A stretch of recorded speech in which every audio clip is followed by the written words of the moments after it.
Həzrət Əlidən üstün bir dənə peyğəmbərdir. Bütün yaradılışda.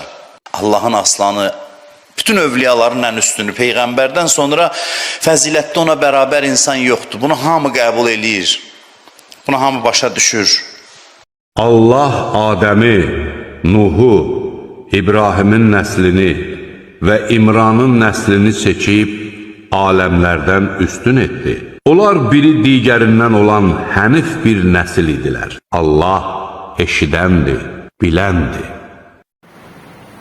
Esselamu Aleyküm ve Rahmetullah. Biz ümumi olarak bütün xəttin sözlərini, Şiə olsun, hədis inkarçıları olsun, Əhl-i Sünnətin bəzi qolları olsun ki, bütünlüklə hər bir şeyi çürüdürük. Nə ilə?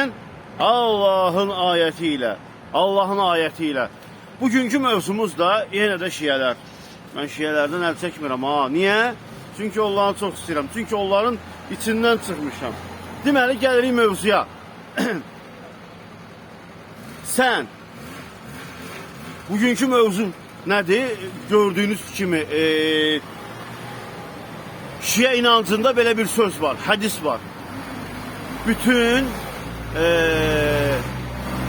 İmam Əli, İmam Hüseyin, Əhl-i Beyt, Muhammeddən başqa, Allahın salamı olsun ona və onun ailəsinə, bütün Nəbi və Rasullardan üstündür. Bu, onların hədis kitablarında var. Bunu heç kəs inkar eləyə bilmir. Bu barədə Şiələr cahil deyirlər. Yəni, hamı bunu bilməkdədir. Amma Quran-ı Kərim isə bunun əksini deyir. Quran-ı Kərim bunun əksini deyir ki, xeyr, bəzi peyğəmbərlər var, Nəbi və Rəsullar var ki, o aləmlərdən üstündür. Bəli, bəli, aləmlərdən üstündür. İndi aləm üstün məsələsi tartışıla bilər də. Məsəl üçün, qadının hamilə olarkən onun qarnında bir insan var. O başqa bir aləmdədir. O uşaq başqa bir aləmdədir. Balıq dənizdə başqa bir aləmdədir. Yuxu başqa bir aləmdir.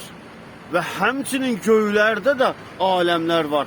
Allah Subhanahu taala deyəndə ki, məsəl üçün Yunus, İbrahim aləmlərdən üstündür. O demək deyil ki, yaşadığı dönemdə bütün insanlardan üstündür. Xeyr, yalandır. Allah deyəndə ki, bütün aləmlərdən üstündür. Deməli, ruhlar aləmi var. Orada olub bitən insanlar var. Onlardan da üstündür. Deməli, Allah Subhanahu taala Quran-ı Kərimdə 2-3 yerdə demişdir. İndi mən 2-3 dənə yeri bilirəm də. Bəzi peyğəmbərlərin adını çəkir və deyir ki, üstündür onlar. Bəs bu şiələr hansı ayətə görə? Bəli, bəli. Bu şiələr hansı ayətə görə deyirlər ki, İmam Əli, İmam Hüseyin bütün peyğəmbərlərdən istisna Muhammed, Allahın salamı olsun ona və onun ailəsinə üstündür. Axı bu ayətlə ziddir. Bir. Sən Allah, sabah qiyamət günü İmam Sadiq səndən soruşanda ki, sən dərsə niyə əsasən dedin ki, İmam Sadiq belə deyib? Deyəcəksən ki, Peyğəmbər oğlu, axı bu Əl-Kafi kitabında yazılmışdı. O da deyər ki, gör bizə nə qədər yalanlar nisbət verilib. Hələ bizim sağlığımızda bizə yalan nisbət verilirdi, o ki, qalsın bizdən sonraya. Belə dediyimizi sübut edə bilərsənmi? Sən Allah nə cavab verəcəksən? Qəti dəlilin varmı? Xüsusilə də o məsələlər ki, nə ilə müxalifdir? Hə? Quranla. Deyəcək, məyər sizə demədik ki, bizim tərəfimizdən sizə nəql olunan hər bir şeyi nə ilə tutuşturun? Quranla. Deməmişikmi? Onda nə üçün Rəbbimizin kitabı ilə tutuşturmamısınız? Sən Allah, indi ki sən minbərə çıxırsan, xüsusilə də minbər əhli və cəmaata da rəvayət oxumağa başlayırsan. Sən Allah, əvvəlcə onları Quranla tutuşturub, sonra cəmaata danışırlar. Bunun üçün Quranı təfsir etməyi bilməlidirlər. Quranla əlaqədar əhatəli bilikləri olmalıdır. Özə buna rəvayət mütəxəssisi olmadan öncə yiyələnmək lazımdır. Tutuşturun, diqqət edin. Bizim tərəfimizdən sizə nəql edilən hər bir şey Quranla tutuşturun. Rəbbimizin kitabı ilə. Quranla tutuşturma. İkinci də sizin hədis kitablarınızda var ki, əgər bir hədis bir ayətə ziddirsə, bir hədis bir ayətə ziddirsə, o hədisi tullayın, qəbul etməyin.